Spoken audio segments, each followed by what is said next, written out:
नंढा वॾा पोढ़ा जवान आयल मेहमान, खुसूसन भुट्टा साहिबान,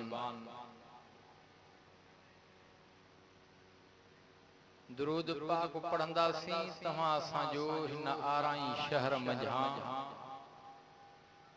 ईमानदारन सच्चारन जो दुरूद रोज़े अतहर ते मलाइक खणी वेंदा। मुंहिंजो विजदान थो चवे बंदा रब खे वणी वेंदा, हिन जा गुनाह छणी वेंदा।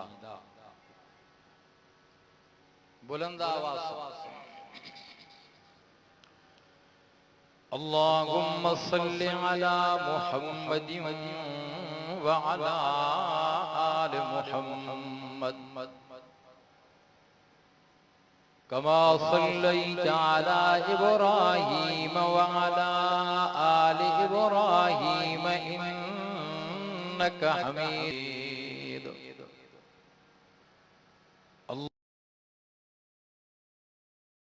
अल्लाहुम्मा बारिक अला मुहम्मदिन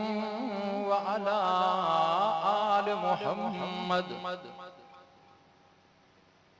कमा बारकता अला इब्राहीम व अला आलि इब्राहीम इन्नका हमीदुम मजीद।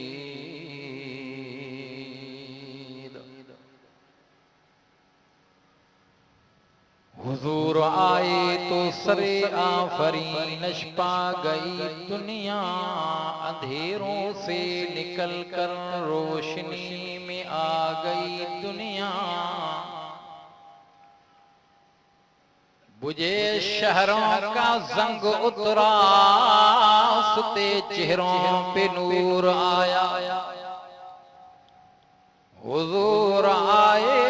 तो इंसानों को जीने का शऊर आया। सर से लेकर पांव तक तनवीर ही तनवीर है, मुंह से जो निकले जुमला कुरान वो तकरीर है। सोचती है दिल में दुनिया मुस्तफा को देख कर, सोचती है दिल में दुनिया मुस्तफा को देख कर। वो मुसव्विर कैसा होगा जिसकी ये तस्वीर है। चांद से तशबीह देना ये भी क्या इंसाफ है। चांद के मुंह पे शाइयां मेरे मदनी का चेहरा साफ। चंद्र चवाई सचो जी मठियो मूर न भाई, कदई उभरे सनड़ो कदई उभरे कचो। आशिक अब्दुल लतीफ चवे मुंह में बरई मचो, तबे मटु न भाई प्री मुहम्मद जे। चंद्र बेचोलियां रात जा तू सव सव करे सिंगार, पहुंची न सघंदे पिरीअ जे तोड़े हीला करे हजार। आशिक अब्दुल लतीफ चवे तुझी सब जमार, मुझे महबूब जो दम हिकिड़ो। फर्श खां अर्श ते अरबी वयो बलगल उला बिकमालिही। फर्श खां अर्श ते अरबी वयो बलगल उला बिकमालिही। सारो जहां रोशन थियो कशफत दुजा बिजमालिही। वसू सजण जो सब सोनियो हसमत जमी खिसालिही। ए अदा मोमिन दिल सां पढ़ो सल्लू अलैहि व आलिही। अल्लाहुम्मा सल्लि अला मुहम्मदिन नबिय्यिल उम्मी व अला आलिही व अस्हाबिही व अज़वाजिही व ज़ुर्रिय्यातिही व अहलि बैतिही अजमाइन।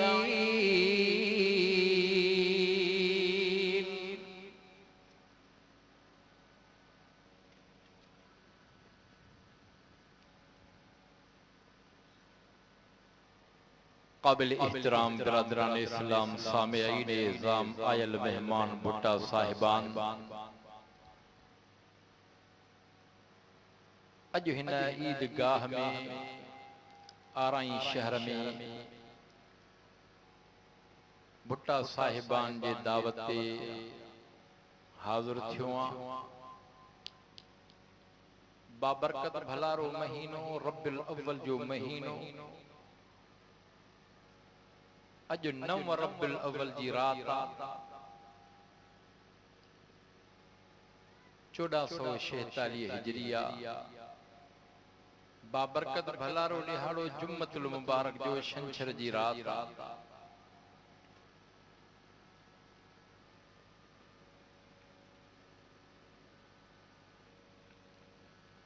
इश्तिहार जो उन्वान ॾिनल आहे सीरत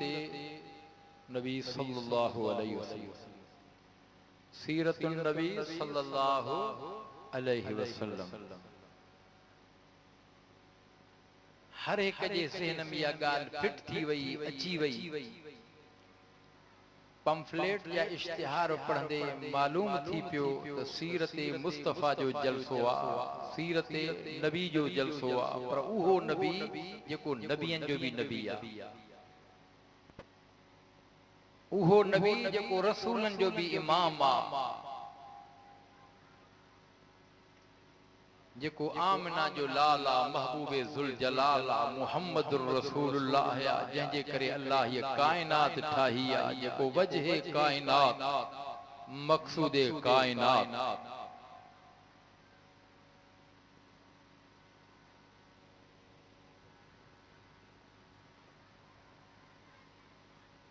पैगंबर जे सीरत जो हक़ अदा नथो करे सघे, एडो वसी अरीज़ मौज़ू आहे।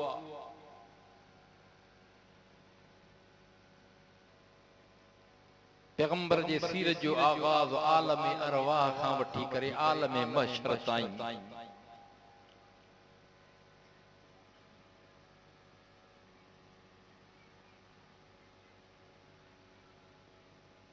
भुट्टा साहिबान आयल मेहमान आलम अरहाम बिया, आलम अरवाह बिया, आलम दुनिया में तमाम सां मौजूद हूं, आलम बरज़ख बिया, आलम महशर बिया।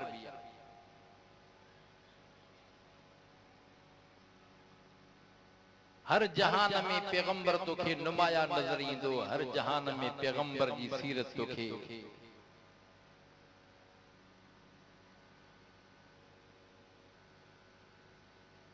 ये नजर ईंदी जीअं दुनिया जे अंदर सिज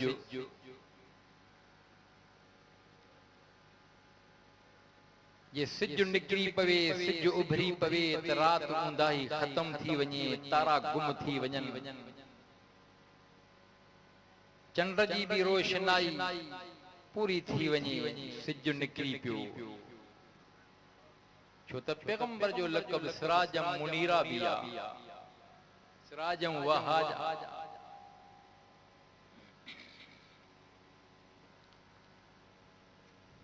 आलमे अरवाह में पैगंबर जे सीरत जो आगाज़ थींदो पियो आहे। रब साईं कायनात जा रूह पैदा फरमाया, हिकिड़ो वाइदो आम वरताई, हिकिड़ो वाइदो नबियनि रसूलनि जी जमात खां ख़ासि वाइदो वरताई। आलम अरहाम में भी, आलम अरवाह में भी, आलम दुनिया में भी, आलम महशर में अज भी तोखे नज़र ईंदो। हदीस मुबारक मां तोखे मालूम थींदो, जाते सभु नबी रसूल बेवस थी पवंदा, पंहिंजे उम्मतुनि खे धिकारींदा, ते भी पैगंबर जी सीरत जो आगाज़ शुरू थी वेंदो आलम अरहाम में, आलम अरवाह में, आलम महशर में। आलमी दुनिया जो त तुंहिंजे मुंहिंजे साम्हूं नतीजो साम्हूं आ, जो दुनिया जे अंदर कुफ्र छाइजी वियो हो, ज़ुल्मत वारी कारी रात उंधारी, माण्हू वशी थी चुका, दरंदा थी चुका, इमामुल अंबिया मोहम्मद मुस्तफा अहमद मुश्तबा दुनिया में जलवे अफरोज जा पैगंबर पाक इमामुल अंबिया दुनिया में आया अमर जे पेट मां जाया।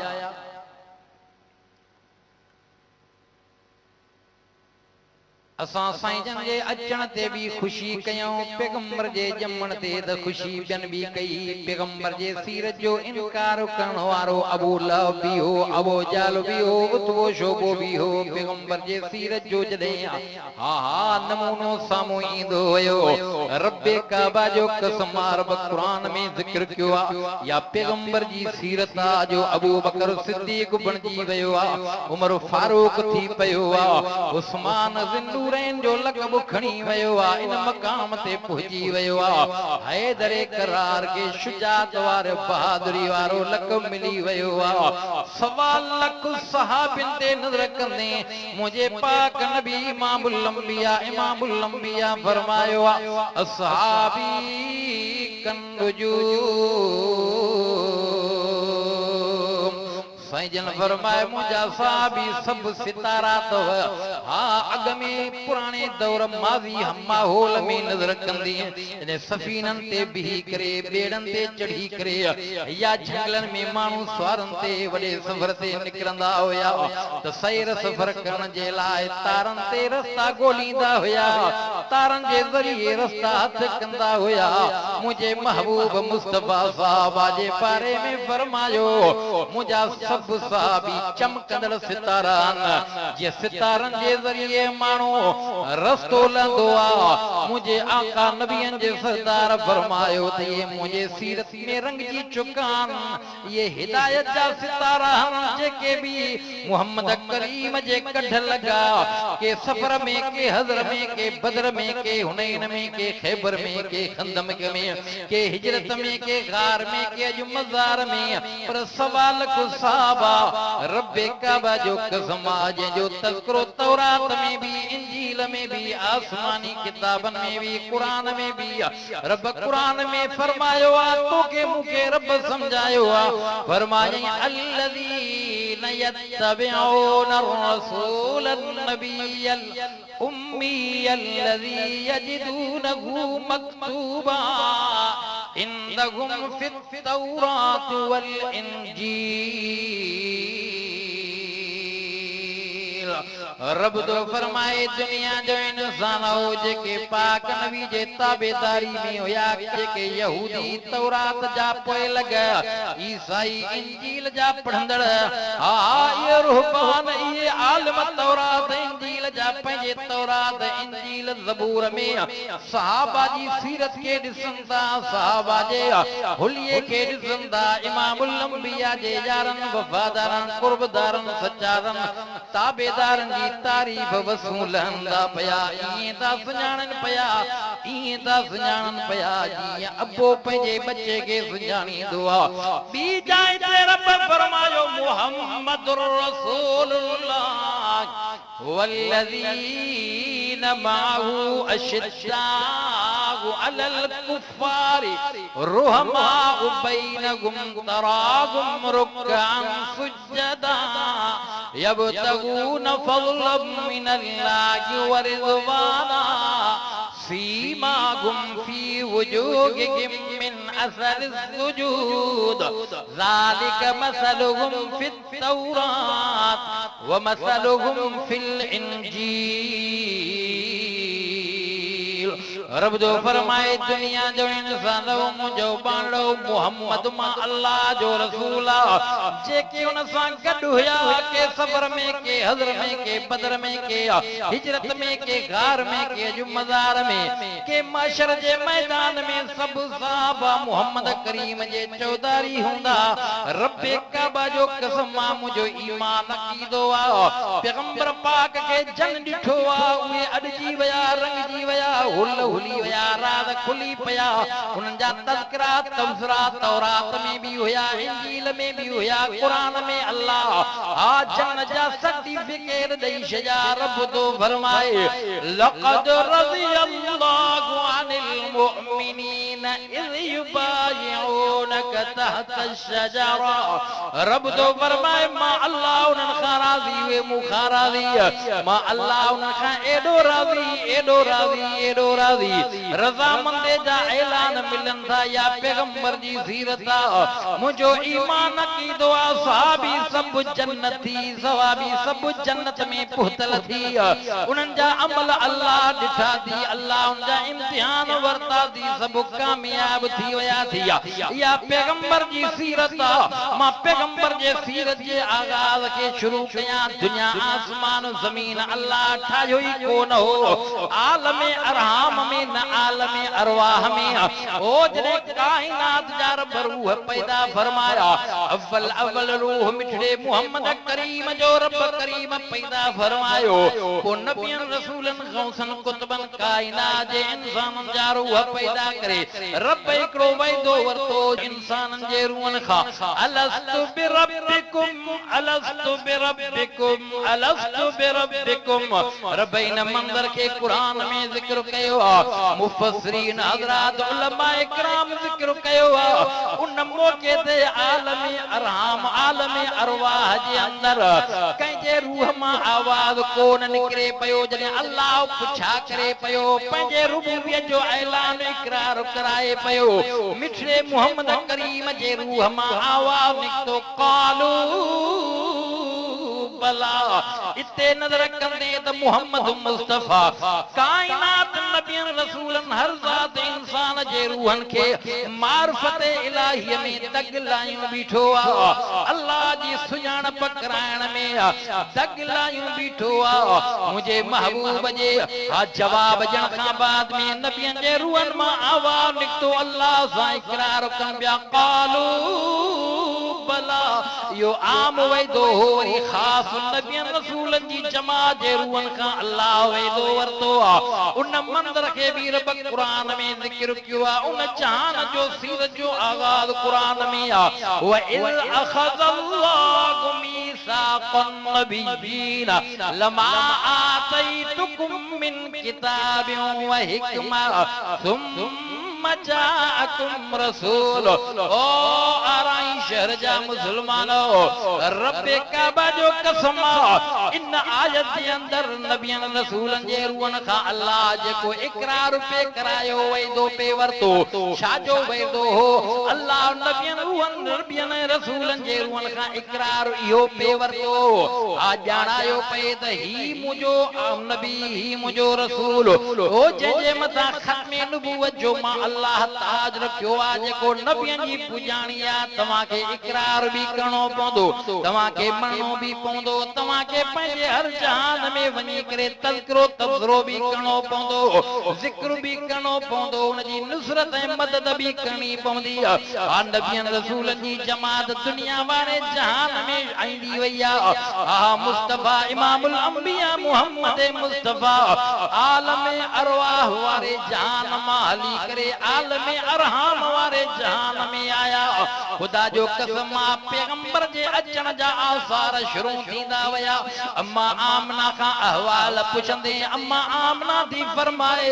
अम्मा जी जल आमना दी फरमाए पगर पसीनो निकरे पयो त मुश्तीने मां निकरंदी पई अम्मा आमना दी फरमाए खूह जेको डुखियाई सां पानी भरण जे लाइ वञा उन खूह मां आवाज अचन पानी मथे थी अचे आसानी सां पानी भरिया अम्मा आमना दी फरमाए त हजरो शजर सलाम कन पया मथों ककर शाम कन पया या शिकायत अब्दुल मुत्तलिब वट भी आई शो त मोहम्मद मुस्तफा इमामुल अंबिया जो अब्बो अब्दुल्लाह त फौत थी वयो उन दौर ज़माने में जॾहिं मोहम्मद मुस्तफा अमर जे पेट में हुयो पर आसार शुरू थी वया इनकलाब ईंदा वया खुदा जो कसम अमर आमना जे जिस्म में इनकलाब थो अचे पयो अम्मा आमना दी फरमाए जीअं ॾींहं वधंदा वया गुज़रंदा वया डिलीवरी वारे वक्त जे वेझो थींदा वया काई तकलीफ़ महसूस न कया अम्मा आमना दी फरमाए बाखफुटल्ला बाखफुटल्ला अम्मा आमना दी फरमाए मोहम्मद मुस्तफा इमामुल अंबिया मुझे बतन मां बाहर आया जाया ओ दुनिया जो इंसान केसर किसरा जा कोंगरा करी पया नूरानी लाइट निकती आ जो अम्मा आमना दी फरमाए शाम जो मारियो मां अखन सां ॾिसां भई अम्मा आमना दी फरमाए मुझो घर मुअत्तर थी वयो रोशन बणजी वयो अम्मा आमना दी फरमाए मुझे दिल ऐं तबियत में एडी चुस्तगी अची वई आ भारी अची वई आ ओ आरानी शहर जा मुसलमानो भुट्टा साहिबान आयल मेहमान सामो पयो आ कुरान जंहिंमें मोहम्मद जो बयान जंहिंखे नाज़िल कयो आ रब रहमान छो त तव्हां सां न ॾिठो आ खुदा न ॾिठो आ रसूलुल्लाह ॾिठो आ कलामुल्लाह जन रसूल खे ॾिठो उहे सहाबी हुया उहे त अॾजी विया रंगजी विया जन्नत पहुची विया हुल हुली विया राज़ खुली पिया पर तज़किरा मोहम्मद जे यारनि वफ़ादारनि जा तौरात में भी हुया इंजील में भी हुया रब कुरान में भी जिक्र कया पर तव्हां असांखे अल्लाह मुतवज्जह करे समझायो आ हा इहो थोरो यादि ॾियारियो आ क़यामत जे सुबुह ताईं जेके भी ईमानदार ईंदा उन्हनि खे अल्लाह कुरान में हीअं चयो आ फरमाए लक़द मन्नल्लाहु अलल मुमिनीन इज़ बाअस फीहिम रसूलन मिन अनफुसिहिम यतलू अलैहिम आयातिही व युज़क्कीहिम व युअल्लिमुहुमुल किताब वल हिकमा व इन कानू मिन क़ब्लु लफ़ी ज़लालिम मुबीन रब जो फरमाए मोमिनो ईमान वारो मां रब तव्हां ते वॾो थोरो कयो आ वॾो एहसान कयो आ मेहरबानी कई आ एडी अल्लाह जी मेहरबानी एडो रब जो थोरो थोरा त रब जा खोड़ जो लाहे न सघूं ॻाए न सघूं कंहिं शाइर हीअं चयो आ थोरा ई थोरा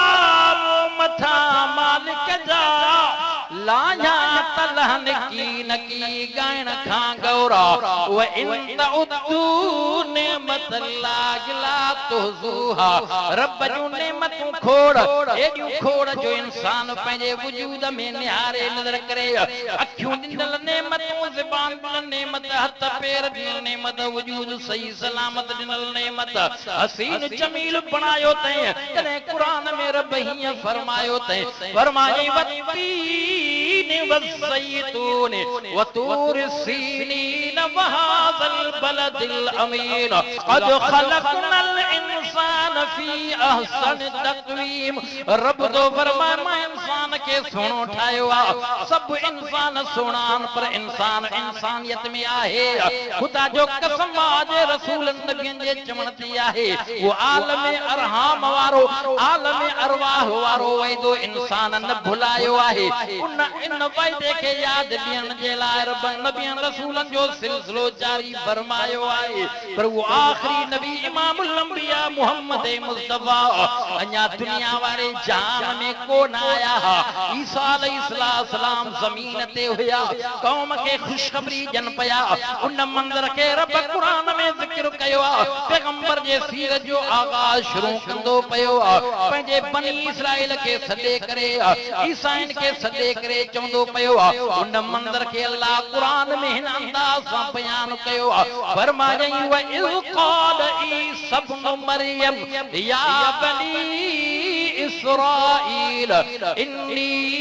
रसूलुल्लाहि इलैकुम मुसद्दिक़न लिमा बैन यदैया मिनत तौराति व मुबश्शिरन बिरसूलिन याती मिन बाद इस्मुहु अहमद चवे तो ओ बनी इस्राईल ओ मुजा ईसाईयो अज मां तव्हां के वडी खुशखबरी ॾियां थो पयो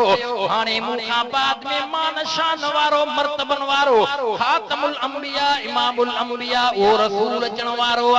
नालो भी बुधाईंदो पयो आ जंहिंजो नालो अहमद आ पर हिकड़ी पेशन गोई बुधायूं थो वञे पयो हिकड़ा एड़ा जुमला दसियूं थो वञे पयो छा थो चवे पयो फलम्मा जा जाअहुम बिल बय्यिनात क़ालू हाज़ा सिहरुम मुबीन। चवे तो ओ बनी इसराइल, ओ ईसाइयो, मुखा बाद में जे मान शान वारो नबी अचियो, जे मुंहिंजी मौजूदगी में अचियो त मांखे उन जी ताबेदारी करणी पवंदी। पर मां तव्हांखे ॿुधायूं थो वञा, जेकॾहिं मुहम्मद मुस्तफ़ा जी वञे पुॼी वञे, तव्हांखे ॿियो दीन छॾे करे उन जे दीन कढणु लॻणो पवंदो, उन जी ताबेदारी करणी पवंदी। पर हा उनखे माण्हू साहिर जादूगर चवंदा, छो त वॾनि बुरहान वॾनि मौजज़ा सां नवाज़ियो वेंदो, वॾे कमालात सां नवाज़ियो वेंदो। हर नबी हर रसूल दुनिया में आयो, उनखे अल्लाह वॾा कमालात ता फरमाया, वॾा मौजज़ा ता फरमाया। हा हर पंहिंजे पंहिंजे नबी रसूल खां क़ौम मुतालबा भी कया। हा लम्मा जाअहुम बिल बय्यिनात क़ालू हाज़ा सिहरुम मुबीन। जॾहिं वो बय्यिनात यानी मौजज़ा खणी ईंदो, वो माण्हू चवंदा साहिरा जादूगरा। खुदा जो कसम तारीख़ में मिलंदो पियो आहे, हदीसन में मालूम थींदो पियो आहे, जॾहिं इमामुल अंबिया मुहम्मद मुस्तफ़ा जे मथां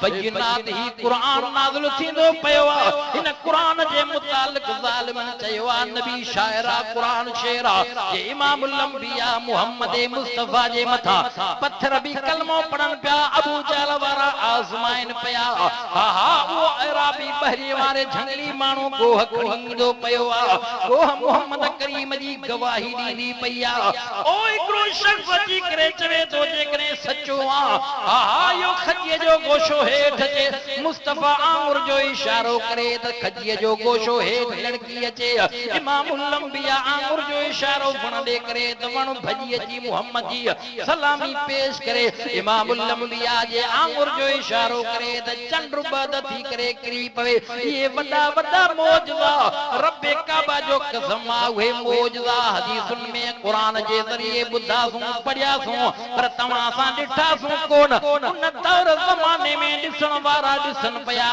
ईमान आणण वारा ईमान आणनि पिया, पर जेके ज़िद्दी हुया उहे मुहम्मद करीम खे साहिर जादूगर चवनि पिया।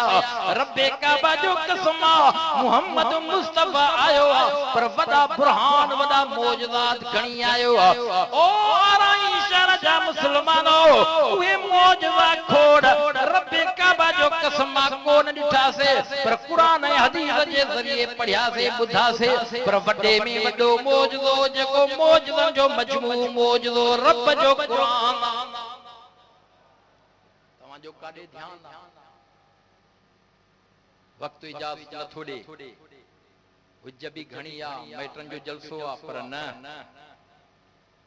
क़ाइद सिंध बिरादर मुकर्रम हजरत मौलाना मोहम्मद सालेह मौजूद हैं ऐं असांजा अकाबरीन बिरादर मुकर्रम शेखुल हदीस उस्तादुल उलमा साईं मुफ्ती सऊद अफजल मंज़िल गाह वारा भी मौजूद हैं। तंहिं करे घणो वक़्तु मुनासिब नथो समझा। अञा हिकिड़ो जो भी भुट्टो पोयां वेठो आहे, भुट्टो जेको गोड़ कंदो, जेको न मञींदो उनखे ईंदो घुटो। हा भुट्टो भाड़ो ई छुटो, कम छुटो, पर सलाम आ ज़ुल्फ़कार अली भुट्टे खे अल्लाह सिन जे कब्र जे मथां किरोड़ा रहमतूं नाज़िल फरमाए चवानी। जो 73 जे आइन में जेको काजन खे काफ़र करार ॾिनो वियो, जो भुट्टो साहब मुफ़क्किर इस्लाम मुफ्ती आज़म मुफ्ती महमूद रहमतुल्लाह अलैह खे चवण लॻो, उलमा जी कावशूं मेहनतूं एडियूं हुयूं खुदा जो कसम ख़त्म नबूवत जे मामले में इन 73 जे आइन खां अॻ में थोरो तारीख़ पढ़ंदे त 10,000 मुस्लमान इन मसइले में शहीद थी विया हुआ। वरी अञा थोरो माज़ी दौर में वेंदे ख़त्म नबूवत वारे मामले में जंगे यमामा में 1200 सहाबी जलील कदर सहाबी जंगे यमामे में शहीद थी विया। महबूब जे दौर ज़माने में मौजूदगी में जिन जंगन में संजन पाण शरीक हुआ 27 जंगियूं हूं उन जो अदद शहीदन जो कंदे कहीं जंग में 12 ऐं जंगे उहद में 70-72 मिलाए सिलाए समूरन जंगन जा 300 साढ़ा 300 ये करीब इं सहाबी शहीद थिया हन पर जंगे यमामा उहा जंगा जेका सिद्दीक़ अकबर जे खिलाफत दौर में लगी आ मुस्लिमिन कज़्ज़ाब ज़ालिम जे नबूवत जी दावा कई उनके जहन्नम में पहुंचाइण वारो ख़बर थी केर हो वहशी हुयो जे जंगे उहद में पैगंबर पाक जे सके चाचे अमीर हमज़े के शहीद क्यों हो दिल में तड़प ही जदे मक्को फतह थियो यो वहशी हाली भजी वई समझो था ना समंदरन जे बेटन ते आखिरकार परेशान डाडो दिल में तड़प ही तो वडो कुफर जे दौर में कम कयो आ एड़ो मुखा कम छो न थे कंखे चयाई यार महबूब मुस्तफा ताई मुझो पैगाम पहुंचा साईं अवां जो चाचो जो शहीद करण वारो वहशी मुसलमान थियण चाहे थो आहे का माफी जो दरवाजो खुदा जो कसम यो वहशी जदे मुसलमान थियो आ उन जी ख्वाहिश आही महबूब जे वेझो वेझो थियण चाहे पयो सुरखरू थियण चाहे पयो इए भी अचे थो रिवायात जे अंदर एक दफे साईं जन फरमायो वहशी तू सामो थे वेहे त मुखे पंजो चाचो याद थो अचे हलंदे हलंदे ज़मानो गुज़रंदो यो वहशी जो अंदर गरे पयो इन मौके ताड़ में हुयो त मूं जे कुफर जे वक्त में यो एडो कम कयो त हाने इस्लाम आंदो आ त मूं एडो कम कया जो इन जे नेमल बदल थे हलंदे हलंदे उन मुस्लिम कज़्ज़ाब के इन जंगे यमामा में कत्ल करण वारो जहन्नम में पहुंचाइण वारो वहशी हुई पो दुआ घुरे पे मुंजा रब करीम होडे भी कम हुई थी तो हेडे भी कम वडो कयो रब माफ कजा उन जंग में 1200 सहाबी शहीद थी विया यो खत्मे नबूवत जो मामलो हो यानी खत्मे नबूवत जो एडो अहम मसलो आ एडो अहम मामलो आ रब्बे काबा जो कसम आ जो 73 वारे आइन में भुट्टे साहब जो दस्तखत तो करे कादियान के काफिर मुर्तद करार थो दे पयो चवे थो मुफ्ती साहब मैं मौत के परवाने पे दस्तखत कर रहा हूं हलंदे हलंदे तमा के खबर आ वेजो वेजो सुप्रीम कोर्ट जो जज वरी उहो 73 वारे आइन में तरमीम करे पयो कादियान के सहूलतूं दे पयो कायदे मिल्लत इस्लामिया इमाम इनकलाब मौलाना फजल रहमान कानून की पासदारी भी कया मौलाना फजल रहमान खुदा जो कसम इन कानून की हिफाजत भी कया जो सुप्रीम कोर्ट में खत्मे नबूवत जो वकील बनजी करे होते केस लड़ियो आ वडे दलाइल सा आ इन जज के मनायो आ जज मजबूर थी करे पंजो फैसलो वापस वरतो उलमा जी कुर्बानी आ उलमा जो साथ देबो तकबीर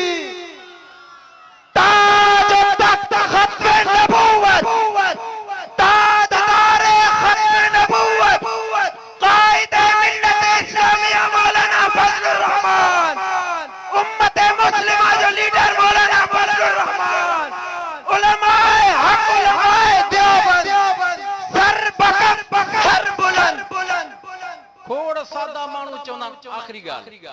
खोड़ सादा मानू वरी एतराज कंदान तबसरा कंदान आज तो सोशल मीडिया जो दौर आ हर एक के खबर आ ओ पोड़ा मता तो के खबर न हुजे मता तू चरन मानन जे गालन ते लगी पवे त उलमा छा कियो आ खुदा जो कसम आ उलमा वडो कम कयो आ जो अज ही जलसा थियन पया है मस्जिदियूं मदरसा महफूज हन जो बच्चा तमा साजा कुरान पढ़न पया वो नथी खबर लाहौर जे अंदर लाहौर जे अंदर